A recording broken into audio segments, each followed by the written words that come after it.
پورے 5 سال بعد میں اٹلی سے پاکستان واپس آیا تھا۔ 5 سال بعد میں نے اپنی بہن کو دیکھنا تھا، اپنی چھوٹی بہن کو۔ میں اتنا خوش تھا کہ بیان نہیں کر سکتا تھا۔ چند دن بعد اس کی شادی تھی۔ اسما نے بڑی منت سماجت کر کے مجھے بلایا تھا۔ میں سب کو سرپرائز دینا چاہتا تھا۔ یہ تو سب کو پتا تھا کہ میں کسی دن بھی آ جاؤں گا، لیکن کس دن پاکستان کی سرزمین پہ میرا جہاز لینڈ کرے گا یہ کسی کو نہیں پتا تھا۔ بہرحال میں نے ایئرپورٹ سے ٹیکسی بک کروائی اور سیدھا اپنے بنگلے میں پہنچا۔ ٹیکسی رکی، اپنا سامان اتارا اور ڈور بیل دی۔ چوکیدار نے مجھے دیکھا تو چہرے پہ حیرت اور خوشی کے تاثرات ایک دم ابھرے تھے۔ جلدی سے اس نے دروازہ کھولا۔ کافی پرانا چوکیدار تھا، مجھے اچھے سے پہچانتا تھا۔ میرے ساتھ لگ گیا۔ سلطان صاحب، آپ بنا بتائے آ گئے۔ میں نے اس کا کندھا تھپ تھپایا۔ میں نے کہا اندر کسی کو مت بتانا، میں خود جا کے بتانا چاہتا ہوں۔ وہ ہنسنے لگا، کہنے لگا یہ بھی ٹھیک ہے۔ پورا بنگلہ برقی کمکموں سے سجا ہوا تھا۔ جیسے جیسے میں قدم بڑھا رہا تھا ویسے ویسے میری مسکراہٹ گہری ہو رہی تھی۔ میں نے لاؤنج کا دروازہ کھولا۔ سامنے مجھے میری والدہ نظر آئی اور اسما بھی وہیں تھی۔ دونوں ہی مجھے حیرت سے دیکھ کے تیز قدموں سے چلتی میرے پاس آئیں اور میرے ساتھ لگ گئیں۔ میں نے دونوں کو ہی اپنے ساتھ لگا لیا تھا۔ دونوں کی آنکھوں میں آنسو تھے۔ سلطان، تم نے بتایا نہیں کہ تم آ رہے ہو۔ میں نے کہا بس آپ لوگوں کو سرپرائز دینا تھا۔ آپ لوگوں کی خوشی کے اظہار کو اپنی آنکھوں سے دیکھنا چاہتا تھا۔ اسما تو میرے ساتھ لگ کے بہت روئی۔ بھائی 5 سال میں آپ بالکل بدل کے رہ گئے۔ میں نے کہا تو تم بھی تو بدل گئی ہو۔ میری والدہ کہنے لگی کیا تھا، چند ہفتے پہلے آ جاتے، بس 1 ہفتے بعد تمہاری بہن کی شادی ہے۔ کتنا ارمان تھا اسما کو کہ تمہارے ساتھ کچھ وقت گزارنے کو ملتا۔ میں نے کہا کیا کرتا امی، آپ کو پتا ہے نا کانٹریکٹ سائن ایک بار کر لیا جائے تو وہ لوگ چھوڑتے نہیں ہیں جب تک کہ کانٹریکٹ کی مدت پوری نہ ہو جائے۔ بس اب آ گیا ہوں، 1 ڈیڑھ مہینہ یہیں رہوں گا، میں نے اطمینان سے صوفے پہ بیٹھتے ہوئے کہا۔ اسما نے منہ بنایا، بھائی لیکن میں تو 1 ہفتے بعد چلی جاؤں گی نا۔ میں نے ادھر ادھر دیکھا۔ میں نے کہا امی، بابا گھر پہ نہیں ہیں کیا؟ کہنے لگی نہیں، اسما کی شادی کی شاپنگ میں لگے ہوئے ہیں، بہت ذمہ داری جو پڑ گئی ہے ان پہ۔ اب تم آ گئے ہو اپنے بابا کا ہاتھ بٹانا۔ میں نے کہا کیوں نہیں؟ پھر میرے ہاتھ پہ ہاتھ رکھ کے کہنے لگی، یوسف کو تم پہ بہت مان ہے سلطان، میں چاہتی ہوں کہ تم ان کا مان کبھی مت توڑنا۔ میں نے کہا آج تک کبھی ان کی بات ٹالی ہے؟ یہ بھی آپ اچھے طریقے سے جانتی ہیں، مجھے اٹلی بھیجنے کا فیصلہ بھی بابا کا تھا، میرا نہیں۔ ہاں تو انہوں نے تمہارا بھلا ہی سوچا ہے سلطان۔ میں نے کہا امی آپ کیوں اتنی ٹینشن لیتی ہیں؟ میں نے آج تک کبھی انہیں مایوس نہیں ہونے دیا، آئندہ بھی نہیں ہونے دوں گا۔ اسما بھی میرے پاس آ کے بیٹھ گئی، میرے گلے میں اپنی باہیں ڈال دی۔ بھائی اب آپ واپس مت جائیے گا۔ میں نے کہا ہاں کوشش کروں گا۔ بہرحال میں کچھ دیر آرام کرنے کے لیے اپنے کمرے میں چلا گیا۔ شام کو جب نیچے اترا تو بابا آ چکے تھے۔ مجھے دیکھ کے مسکرا کے مجھے گلے لگایا۔ ہیلو ینگ مین، کیسے ہو؟ سفر کیسا گزرا؟ میں نے کہا فرسٹ کلاس۔ چہرے سے کافی تھکے تھکے لگ رہے تھے، سر کے بال تقریباً سفید ہو چکے تھے۔ میں نے کہا بابا آپ تو ان 5 سالوں میں بہت زیادہ بوڑھے لگنے لگے ہیں۔ تو مسکرانے لگے۔ ہاں بس ایسا ہی ہے۔ میں نے کہا اب آپ کوئی کام نہیں کریں گے؟ اسما کی شادی کی ساری تیاری میں خود کروں گا، آپ آرام کریں گے۔ میری بات سن کے کہنے لگے ہاں ہاں بے شک تم ہی کرو گے، پہلے بھی سب کچھ تم نے ہی سنبھال رکھا تھا۔ ان کی آنکھوں میں ذرا بھی خوشی کی چمک نہیں تھی، ایک عجیب سی ویرانی تھی، اور یہ ویرانی میں پچھلے کئی سالوں سے دیکھتا آ رہا تھا۔ اسما کی شادی کی باقی کی تیاریاں میں نے اگلے روز سے ہی شروع کر دی تھیں۔ تقریباً سب کچھ تیار ہی تھا، باقی کا جو ارینجمنٹ تھا وہ میں خود دیکھ رہا تھا۔ میں نے نوٹ کیا تھا کہ بابا اس خوشی کے موقع پہ بھی بڑے پریشان اور الجھے سے تھے۔ کئی بار ان سے وجہ پوچھ چکا تھا، لیکن وہ وجہ نہیں بتاتے تھے، اور مجھے سمجھ میں نہیں آ رہا تھا کہ آخر وجہ کیا ہے، کیوں ہیں اتنے پریشان۔ میں نے اپنی والدہ سے پوچھا تو کہنے لگی تم تو جانتے ہو نا انہیں کئی سالوں سے کیا پریشانی ہے، کس کی تلاش میں وہ پچھلے 20 سالوں سے ہیں۔ میں نے گہری سانس لی۔ بابا یہ بھی تو سمجھ سکتے ہیں نا کہ ہو سکتا ہے کوئی حادثہ پیش آ گیا ہو اور وہ مر چکی ہو۔ میرا یہ کہنا تھا کہ میری والدہ کا رنگ اڑا اور برجستہ انہوں نے میرے ہونٹوں پہ ہاتھ رکھ دیا. خدا کے لیے ایسی بات اپنے منہ سے بھی مت نکالنا. تمہیں اچھی طرح پتا ہے کہ یوسف کے لیے وہ کتنی اہمیت رکھتی ہے. وہ زندہ ہے یا مر چکی ہے یہ اللہ جانتا ہے، لیکن اس کی موت کا تصور تمہارے باپ کے لیے سوہان روح ہے. کسی کے منہ سے غلطی سے بھی یہ بات سن لیں تو طوفان برپا کر دیتے ہیں اور چلا چلا کے کہتے ہیں کہ وہ زندہ ہے. خدا کے لیے سلطان کچھ نہ کہو، تم اس کے بارے میں کچھ بھی نہ کہو. میں نے کہا اچھا ٹھیک ہے، نہیں کہتا. آپ کیوں مسکرانا بھول گئی ہیں؟ ارے بھائی آپ کی بیٹی کی شادی ہے، آپ کو تو خوش ہونا چاہیے. اللہ تعالیٰ نے ہماری زندگی میں یہ خوشی کا دن دکھایا ہے. میری والدہ کہنے لگی میں بہت خوش ہوں، لیکن بس مجھے یوسف کی فکر ستاتی رہتی ہے. اسما کو دیکھتے ہیں تو اس کا خیال آتا ہے، پھر جب اس کا خیال آتا ہے تو ان کی آنکھوں میں ویرانی سی چھانے لگتی ہے. پھر ان کا دل ہر چیز سے اچاٹ ہو جاتا ہے. ہر بات پہ وہ یاد آتی ہے، لمحہ لمحہ اسے یاد کرتے ہیں. حالانکہ اسما بہت کوشش کرتی ہے کہ اپنی محبت سے وہ اس کی یادیں یوسف کے دل سے مدھم کر دے، لیکن ایسا ہوتا نہیں ہے. میں نے کہا یعنی کہ ہم دونوں کی کوئی اہمیت بابا کی نظر میں ہے ہی نہیں. بس ایک وہ اہمیت رکھتی ہے جس کا کچھ پتہ ہی نہیں ہے. یہ تک نہیں پتا کہ وہ زندہ ہے یا مر گئی ہے، مگر اس کے لیے میرا باپ روز تڑپتا ہے. اگلے روز مہندی کا فنکشن شروع تھا. مجھے بالکل بھی فرصت نہیں ملی. مہندی گھر کے ہی بڑے وسیع اور عریض لان میں ہونی تھی. میں اسے ہی سجا رہا تھا جب اچانک کسی نے پیچھے سے مجھے ڈرایا. بھاؤ! میں اچھل کے پیچھے کو ہٹا. دیکھا تو ہادیہ میرے عقب میں کھڑی ہنس رہی تھی. وہ میرے چچا کی بیٹی تھی اور اسما کی عمر کی ہی تھی. میں نے فوراً سے اس کا کان پکڑا. سلطان چھوڑو میرا کان. میں نے کہا سلطان کیا ہوتا ہے؟ سلطان بھائی کہا کرو. میں نے اس کا کان چھوڑتے ہوئے کہا. یہ سن کے کہنے لگی کون سا بھائی؟ میرا صرف ایک بھائی ہے اور وہ ہے ارسلان بھائی، باقی میں کسی کو بھائی نہیں سمجھتی. میں نے کہا اچھا، تم سے 7 سال بڑا ہوں میں. کہنے لگی تو میں کیا کروں، بھائی تو نہیں ہونا. اچھا چھوڑو، یہ بتاؤ کتنے دن ہو گئے تمہیں آئے ہوئے؟ میں نے کہا ہو گئے 4-5 دن. ہادیہ کہنے لگی تو تمہیں اتنی بھی توفیق نہیں ہوئی کہ ہمارے گھر آ جاتے؟ میں نے کہا یہ تو میں بھی کہہ سکتا ہوں. 5 سال بعد میں آیا ہوں اور مجھ سے ملنے کے لیے چچا آئے اور نہ تم لوگ. میرا شکوہ سن کے کہنے لگی اصل میں ارسلان بھائی کی بھی رشتے کی بات چل رہی تھی. ارسلان کی عمر تقریباً میرے جتنی ہی تھی. میں نے کہا یہ تو بہت اچھی بات ہے، یعنی کہ اب تم بھی اپنے بھائی کی شادی کی تیاریاں کرو گی. کہنے لگی ظاہر ہے. میں نے کہا پھر تو چچا کو چاہیے کہ تمہارا رشتہ بھی ساتھ ہی ڈھونڈ لیں، ایک ہی فنکشن میں دونوں کام نمٹ جائیں گے. میری بات سن کے کہنے لگی جی نہیں، مجھے تو ابھی شادی نہیں کرنی. میں نے کہا کیوں نہیں کرنی؟ تمہاری عمر بھی اسما جتنی ہی ہے اور دیکھنے میں اچھی خاصی خوبصورت بھی ہو، رشتے بھی تمہارے آتے ہی ہوں گے. کہنے لگی آپ کو بڑی فکر ہے میری خوبصورتی کی اور میرے آنے والے رشتوں کی. میں نے کہا ظاہر ہے تم بھی اسما جیسی ہی ہو. تمہاری شادی بھی اگر جلدی طے ہو جاتی تو ہو سکتا ہے کہ تمہاری شادی کرنے کے بعد ہی میں واپس جاؤں. اگر تم واپس چلے گئے تو پھر، یہ کہہ کے وہ چپ ہو گئی. پھر کہنے لگی اسما کہاں ہے؟ میں نے کہا وہ اندر ہے. پھر وہ اندر چلی گئی. مہندی پہ بھی میں مصروف ہی رہا کیونکہ بابا تو بس کچھ دیر ہی مہمانوں کے ساتھ بیٹھے، پھر طبیعت خرابی کا بہانہ بنا کے اپنے کمرے میں چلے گئے. سب کچھ مجھے اور امی کو ہی دیکھنا پڑا. امی اسما کی شادی کو لے کے بہت خوش تھی. البتہ بابا کے رویے کی وجہ سے اسما کے چہرے کی مسکراہٹ بھی ماند پڑ گئی تھی. ٹھیک ہے، مہندی کے فنکشن میں اس طریقے سے شمولیت نہیں کر سکے جس طریقے سے ایک باپ کو کرنا چاہیے، اور یہ بات سب نے محسوس کی. امی بار بار اپنی آنکھوں سے نمی صاف کر رہی تھیں. لڑکے والے بھی آ چکے تھے، مہندی کی رسم کر رہے تھے، لیکن بجائے خوش ہونے کے اسما کے چہرے پہ ذرا سی بھی مسکراہٹ نہیں تھی. حالانکہ ہادیہ اس کے ساتھ بیٹھی اس سے چھیڑ خانیاں کر رہی تھی اور اسما کا ہونے والا دلہا بھی خوش نظر آ رہا تھا، لیکن وہ اداس تھی. پتہ نہیں کیوں مجھے بابا کے اس رویے پہ بہت غصہ آ رہا تھا.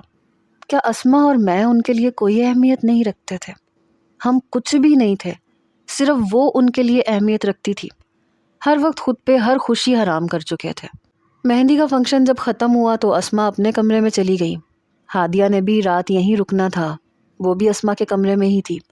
میری والدہ اپنے کمرے میں چلی گئی. میں باہر لان کی ساری ارینجمنٹ اٹھوا کے رات کے 2 بجے اندر آیا.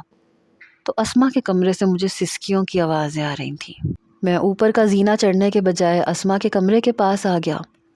ذرا سی دستک دی تو ہادیہ نے دروازہ کھولا۔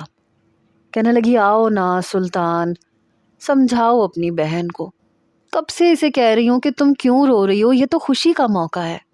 اسما نے جلدی سے اپنے آنسو صاف کیے۔ میں نے کہا یہ سوال تم اپنے تایا جی سے کیوں نہیں کرتی؟ شاید انہوں نے کبھی ہمیں اپنا سگا سمجھا ہی نہیں ہے۔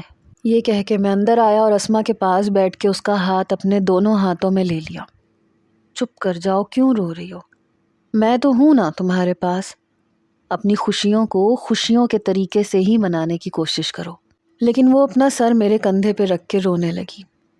بھائی، کیا بابا مجھے اپنی سگی بیٹی نہیں سمجھ سکتے؟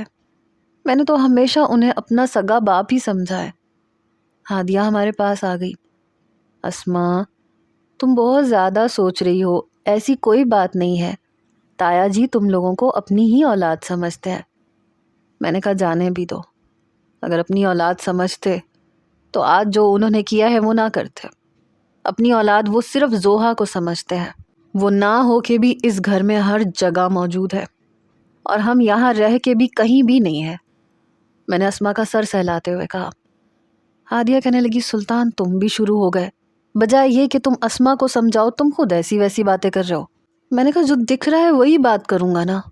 میں نے ہمیشہ انہیں باپ کی طرح سمجھا ہے، عزت دی ہے، ان کی ہر ذمہ داری کو پورا کر رہا ہوں، لیکن پتہ نہیں کیوں وہ مجھے اپنا بیٹا سمجھتے ہی نہیں ہے۔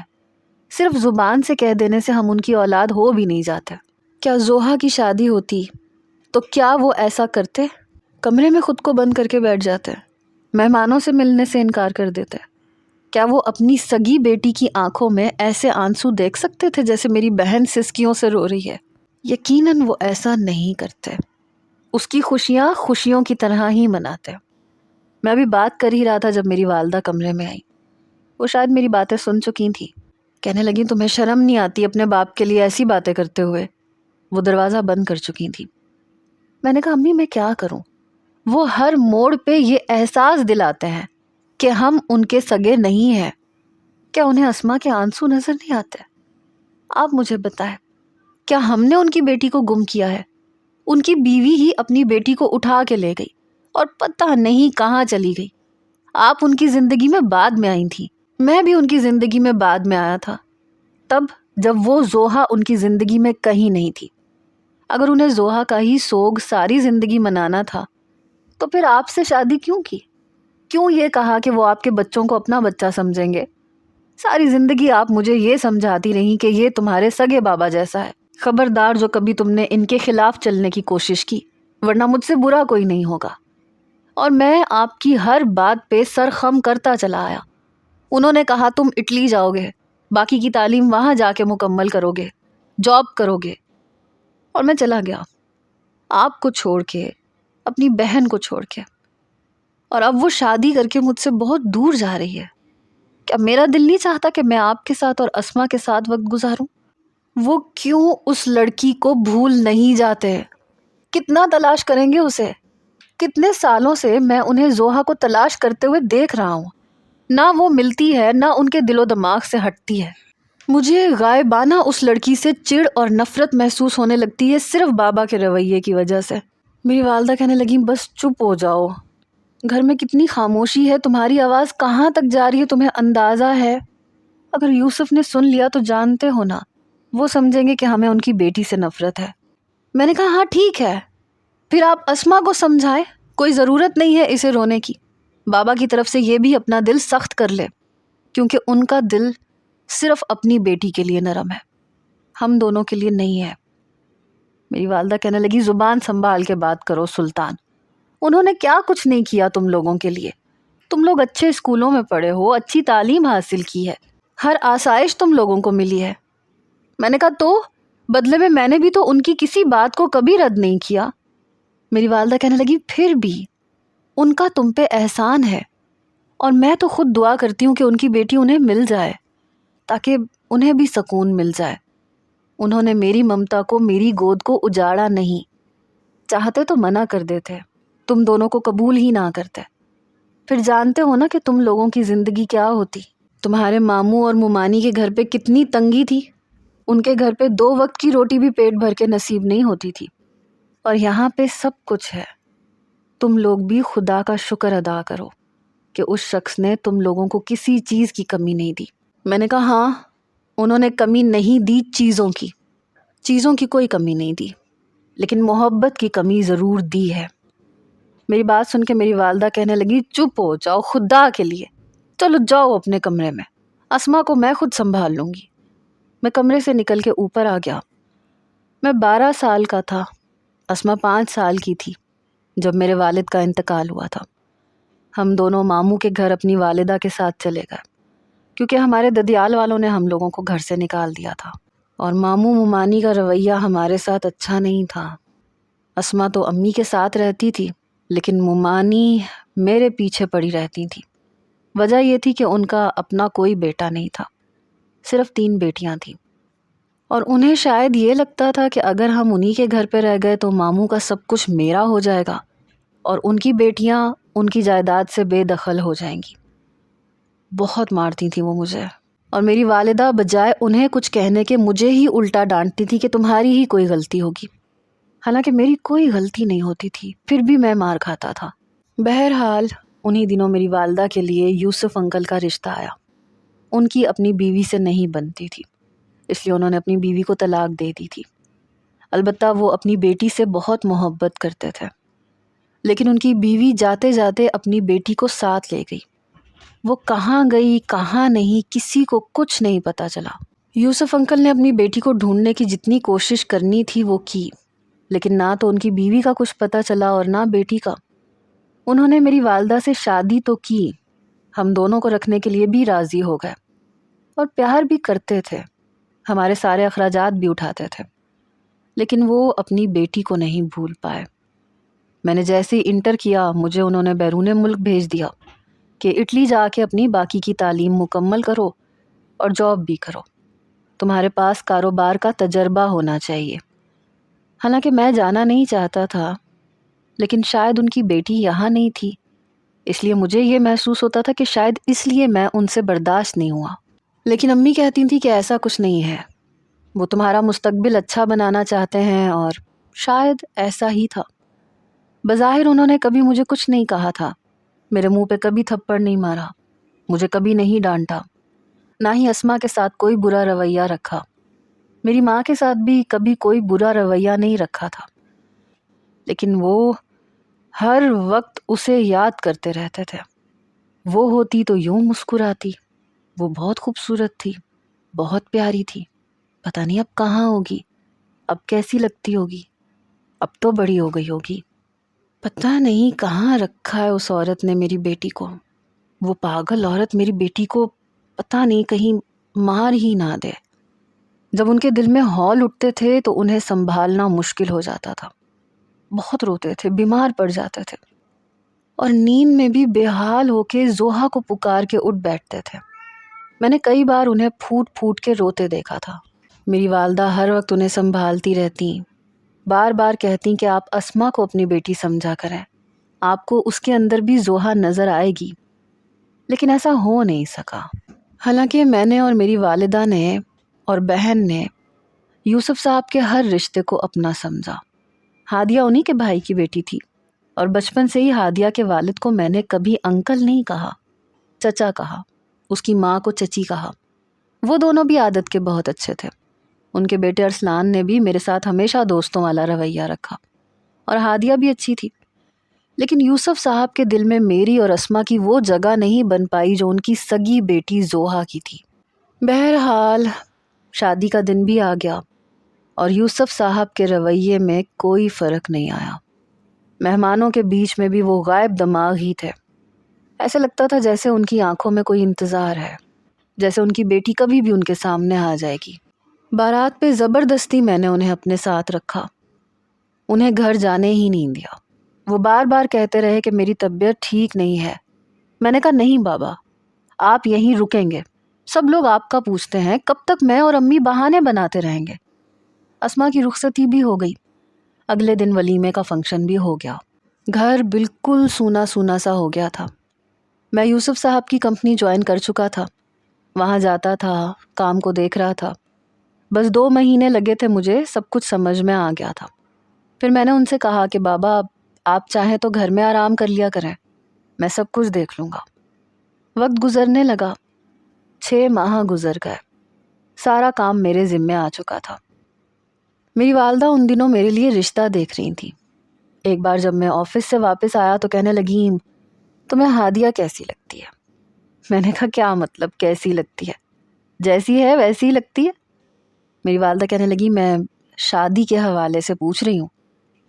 یہ سن کے میں سوچ میں پڑ گیا. میں نے اسے کبھی اس نظر سے دیکھا ہی نہیں تھا. میں نے کہا امی اچھی ہے، اچھی لگتی ہے، ٹھیک ہے، لیکن میں نے کبھی اسے اس نظر سے نہیں دیکھا. اور کیا خبر چچا کبھی بھی نہ مانے. میری بات سن کے کہنے لگی کیوں نہیں مانیں گے، کیوں انکار کریں گے وہ؟ میں نے کہا اس لیے کیونکہ ہم بابا کے سگے بچے نہیں ہیں. میری والدہ کہنے لگی اگر یہ بات ہوتی تو وہ اسما کی شادی اپنے جگری دوست کے بیٹے سے نہ کرواتے. تم کیوں دل میں اس گرہ کو کھول نہیں لیتے؟ وہ تم لوگوں کو بہت پیار کرتے ہیں. میں نے کہا اچھا، مجھے نظر کیوں نہیں آتا؟ کہنے لگی دیکھو ان کو بہت بڑا زخم ملا ہے، بہت تکلیف میں ہے وہ. ان کی بیوی ذہنی مریضہ تھی، پاگل تھی. جب تک وہ یوسف کی زندگی میں رہی ان کی زندگی کو جہنم بنا کے رکھا. انہیں کہیں آنے جانے نہیں دیتی تھی.